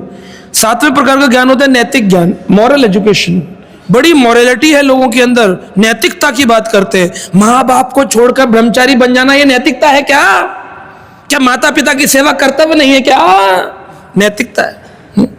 तो एक आया हमारे मंदिर में, बोला ब्रह्मचारी बन गया बच्चा, आता है यूथ फोरम में, क्यों नहीं करता है माँ बाप की सेवा। मैंने सुना था एक बार गौरांग प्रभु एक प्रवचन में बोल रहे थे कि ऐसा उत्तर देना चाहिए, ताकि हमने भी उत्तर दे दिया। तो हमने उनको बोला कि बताइए पिता की सेवा करनी चाहिए, बात आप कहते हैं, तो पिता के जो पिता हैं दादाजी की सेवा किसको करनी चाहिए? बोले पिता को करनी चाहिए। बोले अगर पिता दादा की सेवा ना करे तो किसका कर्तव्य? बोले फिर पिता का जो पुत्र है उसकी किसका कर्तव्य है? दादा की बाबा की सेवा करना। तो बोले बस कृष्ण कौन है? परम पिता। भगवान कहते हैं पितामह, हाँ, धाता माता पितामह, मैं दादा हूं। अब दादाजी की सेवा आप नहीं कर रहे हैं पिताजी, तो किसका कर्तव्य बनता है? पुत्र का बनता है। आप पुत्र कर रहा है तो इसमें आपको बुरा क्यों लग रहा है? दादाजी की सेवा नहीं करनी चाहिए। एक व्यक्ति तर्क करने आया, कहता है अरे आपने छोटे से बच्चे को गुमराह कर दिया है, आप इसको माला सिखा रही, कोई माला करने की उम्र है? ये कोई माला करने की उम्र है? 20 वर्ष का है, इसको करियर सोचना चाहिए। हाँ ठीक है, मैं मानता हूँ 20 वर्ष में कब करना चाहिए? कह रहे 50 साल मान लीजिए, तब उसके बाद करे, कोई दिक्कत नहीं। मैं कहा आपकी कितनी है? कह रहा 50 के लगभग होगा। तो मैंने आप करेंगे? मेरे पास काम बहुत है, मैं कर नहीं सकता। तो तर्क करने आते हैं। बोला ठीक है, मैं कहा देखिए 2 ऑप्शन है, या तो आप रह जाइए मंदिर में या तो बेटे को भेज दीजिए। तो बोला मैं पत्नी से पूछ के बताऊंगा। फिर पत्नी से पूछा होगा, घर आके फिर एक दिन आया, बोला मैं हमारा डिस्कशन हो गया है। वो कह रही कोई बात नहीं, मेरे पास तो टाइम नहीं, उसी को आने देते हैं क्योंकि मुझे तो घर में पैसा वैसा अरेंज करना होता है। तो आता रहा। तो ऐसे तार्किक लोग होते हैं, इंटेलेक्चुअल नॉलेज, नैतिक की बात, बहुत सारी नैतिक बातें करेंगे, नैतिकता की बात करते हैं, लेकिन इनके खुद के वैल्यूज बड़े खराब होते हैं। जैसे लोग बोलते हैं कुत्तों को खाना खिलाओ, ये जीव है, जीव की रक्षा करो, और खुद ही रात को नॉनवेज खा रहे होते हैं। मतलब कुत्ते को रोटी खिलाएंगे तो बड़े तुम जीव हेतु हो गए, और नॉनवेज खाया तो तुम जीव हेतु हो गए। वहां पर लिखते हैं मीट शॉप के ऊपर the honest meat shop, honest, Delhi में मैंने देखा honest meat shop. Meat shop भी ऑनेस्ट होती है कभी? इससे डिसऑनेस्ट आदमी नहीं है कोई, लेकिन लिखता है ऑनेस्ट मीट शॉप। तो ये सब नैतिकता की बातें करने वाले होते हैं। फिर होते हैं अनुभव जन्य ज्ञान, एक्सपीरियंशियल नॉलेज, जो कि हमने अपने रियलाइजेशन से ली होती है। हमने धूप में बाल सफेद नहीं किए, बेटा हमारी बात मान लो, ये माला वाला करने से कुछ नहीं होगा। हाँ, अरे चाहो कुछ जीवन में कुछ करो, कुछ करके दिखाओ, है। एक पिताजी बच्चे को समझा रहे थे, अरे जब तुम्हारी उम्र में ना लाल बहादुर शास्त्री जो थे वो पानी में तैर करके स्कूल जाते थे। बच्चा बोला अच्छा, और आपकी उम्र में जब जवाहरलाल नेहरू थे ना, भारत के प्रधानमंत्री बन गए थे, आप क्या कर रहे हो? तो ये अनुभव जन्य ज्ञान वाले लोग हमको ज्ञान देते हैं। सब ज्ञानी है ना संसार में, राय साहब। फिर होता है अप्रकृत ज्ञान, है ना, अप्रकृत ज्ञान, और होता है प्राकृत ज्ञान। तो प्राकृत ज्ञान होता है आध्यात्मिक ज्ञान। हनुमान चालीसा पढ़ी है। अभी कल हम अहमदाबाद एयरपोर्ट आए, सिगरेट की दुकान है, टोबैको नॉन टोबैको, तंबाकू वाली, बिना तंबाकू वाली सिगरेट पीजिए। भाई जब बिना तंबाकू की पीनी है तो पीना ही क्यों जरूरी है? इतना बड़ा मतलब नशेड़ी है कि तंबाकू नहीं पी रहा हूं लेकिन पी रहा हूं। चलो ठीक है, उसके नीचे रखा है जब इससे बदल जाओ तो चालीसा पढ़ो। जब पहले टोबैको वाली ले रहे थे, फिर नॉन टोबैको ले रहे थे, फिर नीचे चालीसा रखी हुई है कि जब तुम नॉन टोबैको पे आ जाओ तब चालीसा पढ़ो। अब चालीसा भी कितनी है? शिव चालीसा, दुर्गा चालीसा, हाँ, शनि चालीसा, साईं चालीसा, हनुमान चालीसा, कृष्ण चालीसा, राम चालीसा, सीता चालीसा, राधा चालीसा, इतनी चालीसा बना बना के रखी। कोई एक कंपनी में, नाम नहीं लूंगा उनका, मैंने देख लिया अभी पिछले, क्या नाम है उनका, हमने फोटो भी खींचा सारी चालीसाओं का। ये कौन सा ज्ञान है? आध्यात्मिक ज्ञान। अब उसको कहो कृष्ण इकला प्रभु कृष्ण आर सब भृत तारे इच्छे नाचे ते ताते करो नृत्य, हो ही नहीं सकता। सब भगवान है, सब भगवान है, तुम्हारी मर्जी है, जिसकी भी पूजा कर लो, ये तुम्हारी मर्जी। सब भगवत स्वरूप है, सब भगवत स्वरूप। अब वो मानेगा नहीं क्योंकि कौन सा ज्ञान है उसके पास? आध्यात्मिक ज्ञान है, लेकिन प्राकृत ज्ञान है। और जिस ज्ञान में भागवत का वर्णन है, ये 10वां ज्ञान, इसको कहते हैं अप्राकृत, the transcendental knowledge of Shrimad Bhagavatam. ये दिव्य ज्ञान है। ये ज्ञान जिसमें आ गया उस व्यक्ति की मनोवृत्ति बदलेगी। जो 9 हमने चर्चा किए ये सब मनोवृत्ति खराब होती, दूषित हो जाती है आदमी की। तो संसार में यही ज्ञान है। तो इस प्रकार से अंतिम श्लोक में जो बोला गया, अक्रूर ने भगवान बलराम और कृष्ण को सूचित किया धृतराष्ट्र की मनोवृत्ति क्या है। तब भगवान कृष्ण और बलराम मथुरा में थे उस काल में, फिर द्वारिका गए, और द्वारिका से फिर उन्होंने हस्तिनापुर जाने का विचार किया। फिर महाभारत हुआ, वो अगली कथा आती है। लेकिन यहाँ पर अक्रूर जी गए और धृतराष्ट्र की मनोवृत्ति को, किस प्रकार वो पांडवों के साथ व्यवहार करता है, ये आकर के बताया। तो कुरुवंशियों को इस प्रकार से उन्होंने वर्णन किया। तो आखिरी श्लोक में जो ये श्लोक है, इसमें वर्णन किया गया है, नमस्ते वासुदेवाय। हे वासुदेव, अक्रूर जी कहते हैं नमस्ते वासुदेवाय सर्वभुक्तशयाय च ऋषिकेश प्रपन्ना पाहि मां प्रभु। जब अक्रूर जी वृंदावन गए थे कृष्ण बलराम को लेने, तब उन्होंने ये श्लोक कहा, नमस्ते वासुदेवाय। हे वासुदेव, मैं आपको प्रणाम करता हूं।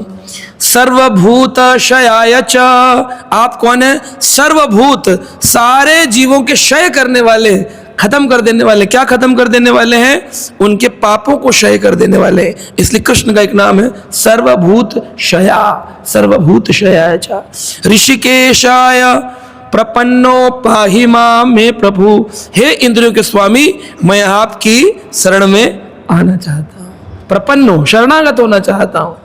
तो ये मनोवृत्ति की चर्चा यहाँ पर धृतराष्ट्र की करी गई है। सो हम लोग अपनी मनोवृत्ति को शिला भक्ति विनोद ठाकुर आचार्य वृंद शिला प्रभुपाद के संरक्षण में रहकर, वर्तमान आचार्य, वर्तमान वरिष्ठ भक्तों के संरक्षण में रहकर भजन क्रिया के माध्यम से अपनी मनोवृत्ति को बदलने का प्रयास कर सकते हैं। लेकिन क्रिया से बदलेगी नहीं, बदलेगी किससे? भगवत कृपा से, गुरु कृपा से, बदलती कृपा से है, बदलती क्रिया से नहीं। कि मैं सोचूं मैं 4 बजे उठता हूं, नंगे पांव चलता हूं, पानी पीता हूं, दूध पे रहता हूं। भगवान राम रिजेक्ट कर दिए, बोले नहीं, ऐसे नहीं। जो क्रिया करता है अपने मन से मेरी सेवा की। जटायु ने कोई क्रिया नहीं करी, ना मंगल आरती करी, ना जप किया, ना कुछ किया।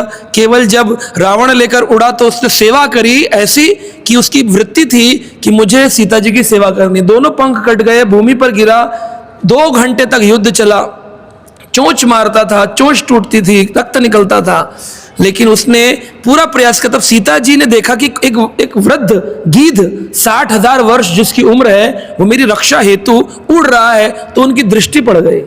तो जब दृष्टि पड़ी, सीता जी कौन है? आदि गुरु, राधा रानी आदि गुरु, बलराम आदि गुरु और सीता जी आदि गुरु, और राम भगवान, कृष्ण बलराम भगवान। तो भगवान की जो अंतरंगा शक्ति है वो आदि गुरु होती है, और वो गुरु की जब दृष्टि पड़ गई तो राम उनको प्राप्त हो गए। तब राम जी ने उनका अंतिम संस्कार भी किया। दशरथ के घर में जन्म लिए, पुत्र कामिष्ट यज्ञ हुआ। दशरथ ने राम राम राम राम कही, राम राम राम कहकर के शरीर छोड़ा, फिर भी उनको क्या मिला? दशरथ जी के लिए रामचरितमानस में लिखा है सुर धाम गई, सुर के धाम, देवताओं का लोक मिला, उनको वैकुंठ धाम नहीं मिला। राम राम राम कही, फिर भी क्या मिला? गए सुर धाम। रामचरितमानस कहती है देवता के लोग चले गए। और जटायु लिखा है चतुर्भुज रूप लेकर के प्रकट हुआ वो गिद्ध, और सीधा सीधा देखते देखते राम जी को प्रणाम करके वैकुंठ गमन कर लिया। क्यों? कृपा दृष्टि। तो क्रिया बदले ना बदले, मनोवृत्ति बदलने पर काम करना। वो बदलेगी कब? गुरु सेवा से, प्रभुपाद सेवा से। जब सेवा करते हैं तो गुरु जी कृपा करते हैं तो मनोवृत्ति बदल सकती है, अन्यथा हमारी किसी भी क्रिया से, साधन से सिद्धि नहीं होगी। केवल और केवल कृपा सिद्धि का मार्ग हमारे वैष्णव का मार्ग है। ठीक है, हरे कृष्णा। श्री राधा गोविंद भगवान की जय, श्रीनाथ जी भगवान की, श्री सीताराम लक्ष्मण हनुमान की, श्री गौरंगा नित्यानंद महाप्रभु की, श्रीमद् भागवतम ग्रंथ की। किसी का कोई प्रश्न है तो पूछ सकते हैं।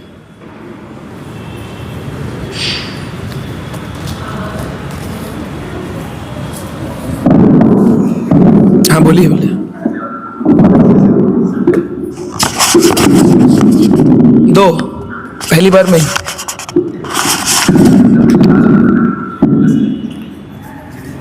बोलिए बोलिए बोलिए।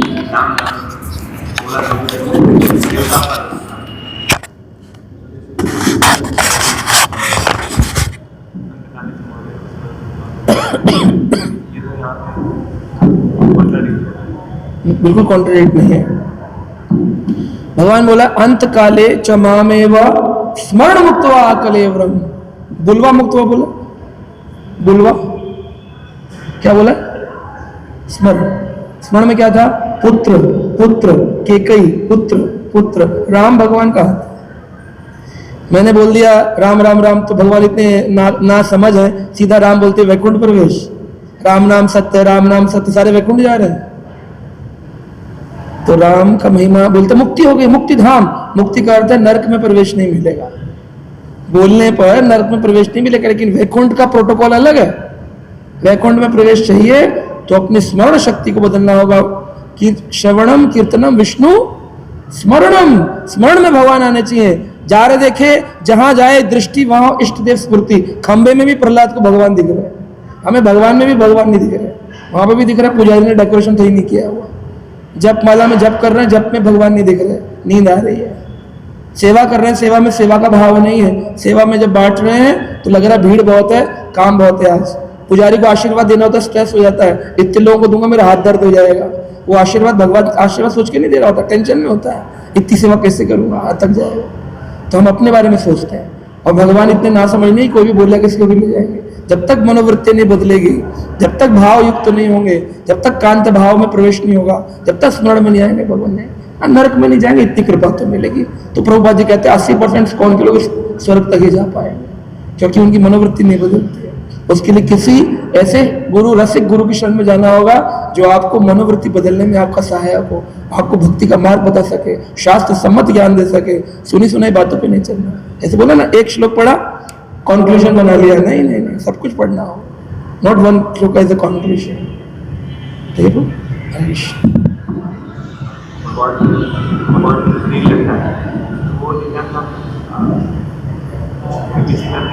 तो भागवतम के 11वें स्कंद में भगवान को जो तीर लगा है उसके पीछे का ये है कि जो जरा था उसको भृगु ऋषि बताया गया है 11वें स्कंद में।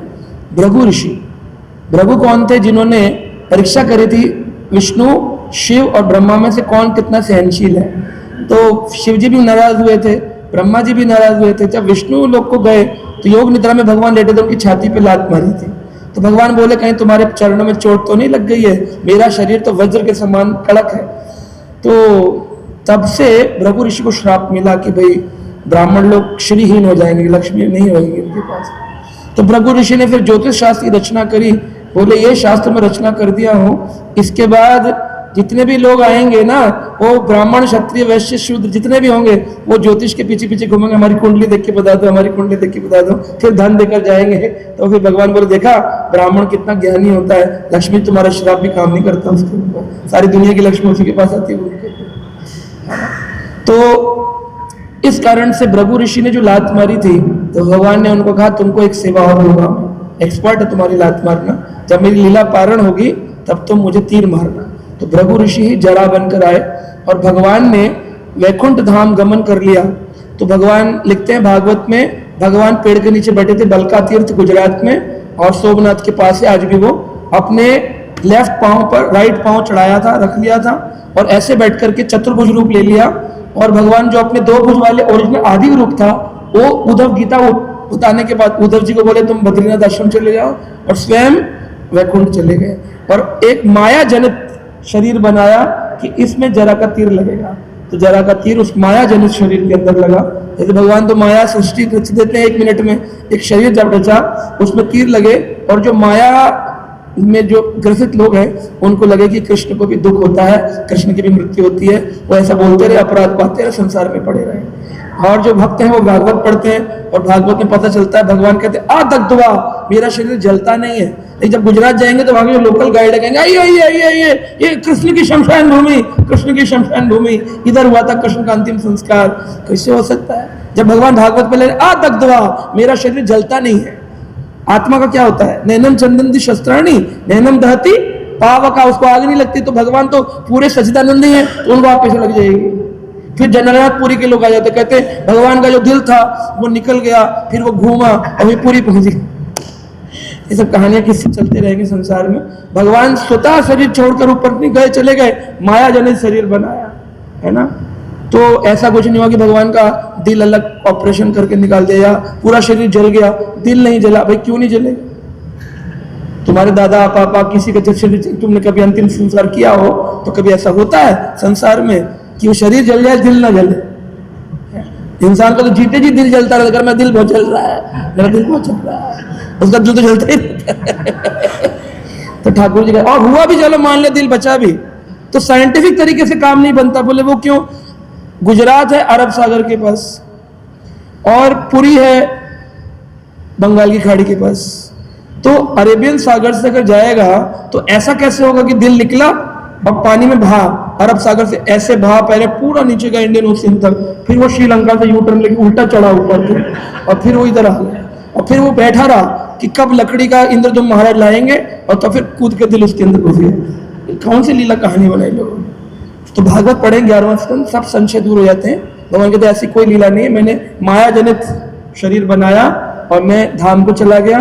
तो फिर माया जनित जो शरीर था उसमें तीर लगा, और फिर भगवान ने उसमें भी बोला जरा तुम्हें चिंता की जरूरत नहीं है, क्योंकि तुम्हारे को मैंने सेवा में लगाया है, तुमने सेवा ले ली ये संसार को दिखाने के लिए कि मेरे पैर में तीर होता है, मैं भी अंत लीला करता हूँ। अंत लीला दिखाई, और जो जरा था वो वैकुंठ धाम चला गया, चतुर्भुज लेके। तो भृगु ऋषि को मुक्ति मिल गई, वैकुंठ की मुक्ति मिल गई। इस तरह से होता है।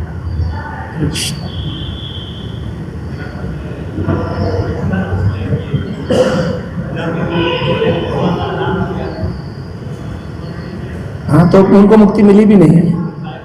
नहीं, विष्णुदूत जो आए तो लेके कहाँ गए, छोड़ गए। पढ़िए भागवत 6 स्कंद। तो फिर मुक्ति कहाँ हुई? नाम लेने से विष्णु स्मरण विष्णुदूत आए और नर्क से मुक्ति, ये तो मैंने बोला नर्क से मुक्ति हो गई, तो उसकी भी हो गई मुक्ति। नर्क में जाना होगा बोलने से। फिर वो चढ़े गए घर छोड़ करके। 1 साल तक उन्होंने अपने परिवार का त्याग किया। हरिद्वार के घाट पर बैठ के अकिंचन, रात दिन ना खाते थे ना पीते थे। सोचिए, पानी भी छोड़ रखा था, गंगा के घाट पर प्यासा था व्यक्ति अजामिल। 1 साल तक लगातार हरे कृष्ण कृष्ण कृष्ण हरे हरे, हरे राम राम राम हरे हरे। तो चेतना जागृत हुई उस लीला में, लेकिन चेतना से फिर भक्ति मनोवृत्ति स्मरण तक पहुंचे तब धाम प्रवेश है। बिना स्मरण के धाम प्रवेश नॉट सो इजी। इसलिए ध्यान पूर्वक जब मेडिटेशन, भागवत ध्यान पूर्वक नोट्स बनाना, लिंकिंग करना, पढ़ना साधारण नहीं है। हमारे गुरु महाराज ने सेवा दिया था हमको कि भागवत को पढ़ो, टीकाओं को पढ़ो, भागवत को निकालो, सारे प्रश्नों के उत्तर खोजो, विश्व में प्रचार करो। तो आज 20 वर्षों से हम भागवत की कथा पूरे विश्व में कर रहे हैं। इतने लोग होते हैं 15-15 साल, उनको भागवत के सॉल्यूशंस नहीं पता होते, पढ़ा नहीं होता उन्होंने सही से, पढ़ा होता है कहानी के रूप में पढ़ा होता है, प्रश्न उठते हैं। तो हम सबको ये ग्रंथ प्रभुपाद कैसे पढ़ने चाहिए, हमारे गुरु महाराज बोलते थे जैसे 12th का बच्चा बोर्ड के पेपर की तैयारी करता है, मैथ्स पढ़ता है, एक एक चीज नोट करके ऐसे पढ़ना चाहिए। स्क्रूटनाइजिंगली स्टडिंग द शास्त्रास। तो हम छोटा प्रयास कर रहे हैं आप लोगों के आशीर्वाद से कि हम सबको भागवत का मूल समझा सकें। और किसी का कोई प्रश्न है?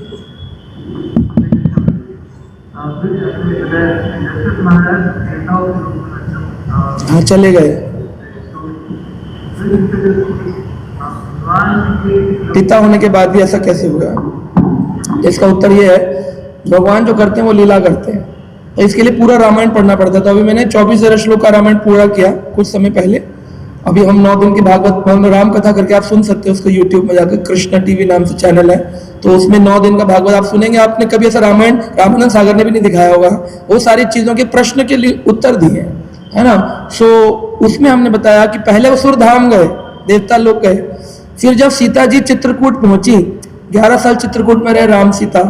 भरत जी ने बताया कि तुम्हारे पिताजी शरीर छोड़ दिए, तो बहुत दुखी हुए, रामचंद्र मूर्छित हो गए।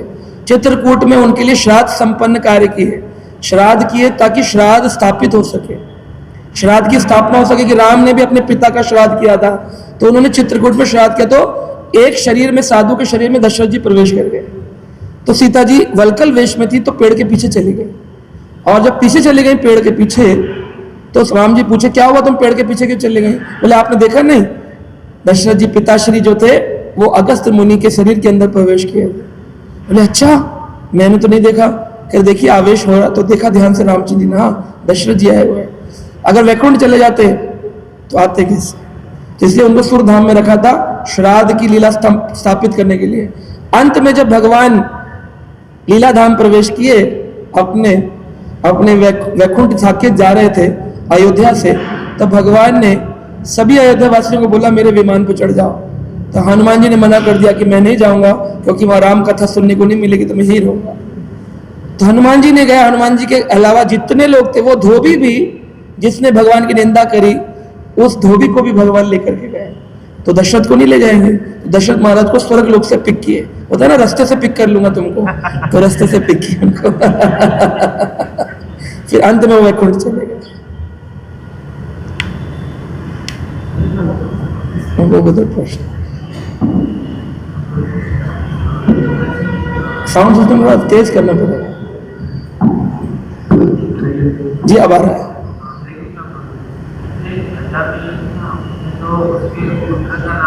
नारायण। तो अजामिल पुत्र का नाम लिया, क्योंकि क्या होता है कि जिसका जो नाम होता है वो उस तक पहुंचता है। तो इसको कहते हैं छाया नामाभास। क्या कहते हैं? एक होता है नामाभास, तो लोग बोलते नाम आभास ऊंचा, नाम अपराधी नीचा, यानी हम लोग नाम अपराधी है। अजामिल पाप करके एक बार नारायण बोल के नाम आभासी हो गया। तो श्रील जीव गोस्वामी ने लिखा है 4 प्रकार का नाम, हम 3 समझते हैं ना, नाम अपराध, नाम आभास, शुद्ध नाम। वो कहते 4 होते हैं। पहला छाया नाम आभास, छाया नाम आभास, फिर नाम अपराध, फिर नाम आभास, फिर शुद्ध नाम। तो छाया नाम आभास क्या होता है? चैतन्य चरितामृत में आया, श्रील चैतन्य महाप्रभु से हरिदास ठाकुर पूछते हैं, प्रभु चैतन्य महाप्रभु ने कहा मुसलमान यवनों का उद्धार कैसे होगा? तो महाप्रभु को हरिदास ठाकुर कहते हैं, हे महाप्रभु चिंता न करी, महाप्रभु चिंता मत करिए, हराम हराम बोली करी नाम आभास। जब ये बोलेंगे ये वस्तु हमारे लिए हराम है तो हा हट जाएगा, राम आ जाएगा। अब कोई व्यक्ति हराम हराम करके क्या नामाभासी हो गया? ना, छाया नामाभासी, छाया नामाभासी होगा, नाम में प्रेम आएगा, अगले जन्म में वैष्णव बनेगा, फिर नाम के प्रति अपराध करेगा, फिर अगले जन्म में वैष्णव बनेगा, फिर नामाभासी होगा, फिर अगले जन्म में वैष्णव बनेगा, तब शुद्ध नामी होगा, फिर अगले जन्म में वैष्णव शुद्ध नाम लेगा, तब इतना सरल नहीं है। तो छाया नामाभास, जीव गोस्वामी ने उत्तर दे दिया बड़ा सुंदर। तो नारायण शब्द जो बोला ये भगवान का संपुट पैदा कर दिया। नारायण तो नारायण ही है, तो उसने जब पुत्र का नाम नारायण पुकारा, लेकिन बड़ी हृदय से बुलाया।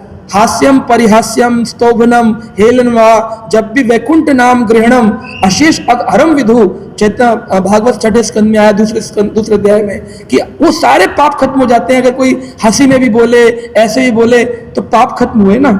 अजामिल के विष्णु दूतों ने यमदूतों को भेज दिया तो पाप तो खत्म हो गए उसके, तभी तो यमदूत नहीं ले जा सके, उन्हें बोला इसने नारायण ले लिया है। लेकिन छाया नाम आभास उत्पन्न हुआ, उसके बाद उसको नाम अपराधी रूप में नाम जप, फिर नाम आभास रूप में नाम जप, और फिर शुद्ध नाम रूप में शुद्ध नाम, तब वैकुंठ प्रवेश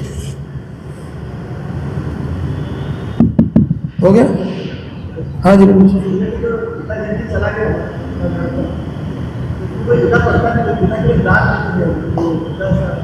हाँ, तो बिल्कुल है। शिला प्रभुपाद जी एक बार एक भक्त को देखे कि वो बुक डिस्ट्रीब्यूशन के लिए जा रहा है, तो 1 2 3 4 5 6 10 किताबें रखी थी, उससे 2 और लगा ली उससे। तो प्रभुपाद जी बोले वेयर आर यू गोइंग, कहाँ जा रहे हैं? तो बोला प्रभुपाद जी स्वामी जी आपकी इच्छा है, पुस्तक वितरण पे जा रहा हूँ। तो प्रभुपाद ने नीचे से किताब निकाली, ऐसे तो उसकी गर्दन ऐसे हो गई नीचे निकाली। फिर प्रभुपाद ने पलटा, फिर एक प्रश्न किया प्रभुपाद ने, तो इसका क्या उत्तर है? I don't know Swami ji. Prabhupada बोले then what is the use of my writing books, मेरे पुस्तक लिखने का फायदा क्या है? जो अंदर वाले हैं पहले उनको पढ़ना है, तब बाहर वालों को पढ़ाना है। अगर आप नहीं पढ़ेंगे तो भक्ति में आगे कैसे बढ़ेंगे?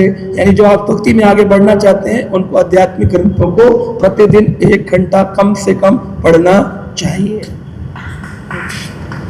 तो श्रील प्रभुपाद जी की ये इच्छा है, हम ऊपर वाली पकड़ ली, नीचे वाली असली इच्छा छोड़ रखे हैं। जो भी हमेशा वैष्णव के पास एक पुस्तक हमेशा होनी चाहिए। अगर नया नया है छोटी पुस्तक, थोड़ा पुराना है भगवद गीता, और पुराना है भागवतम, और पुराना है चैतन्य चरितामृत, और पुराना है टीकाएं रख लो, जीव गोस्वामी की है ना, षट संदर्भ रख लो। लेकिन ग्रंथ के बिना आपका बैग नहीं होना चाहिए। अगर आपका बैग कहीं ट्रैवल कर रहे हो बिना ग्रंथ के है, तो ग्रंथहीन की ग्रंथि कभी कटेंगी नहीं, ग्रंथहीन की ग्रंथि कभी कटेंगी नहीं, संसारी ग्रंथि, है ना? ठीक है प्रभु, ओके। श्रील प्रभुपाद की। अपने जीवन में भक्ति और शांति का संचार करना चाहते हैं तो देर किस बात की, जुड़िए हमारे YouTube चैनल कृष्णा टीवी से, जहां आपको मिलेंगे भक्तिमय वीडियोस, प्रेरणादायक भागवत कथाएं और अनमोल आध्यात्मिक ज्ञान। तो अभी सब्सक्राइब करें और हमें फॉलो करें एवं अपने प्रियजनों के साथ ये दिव्य यात्रा साझा करें और आध्यात्मिकता की ओर कदम बढ़ाएं। हरे कृष्णा।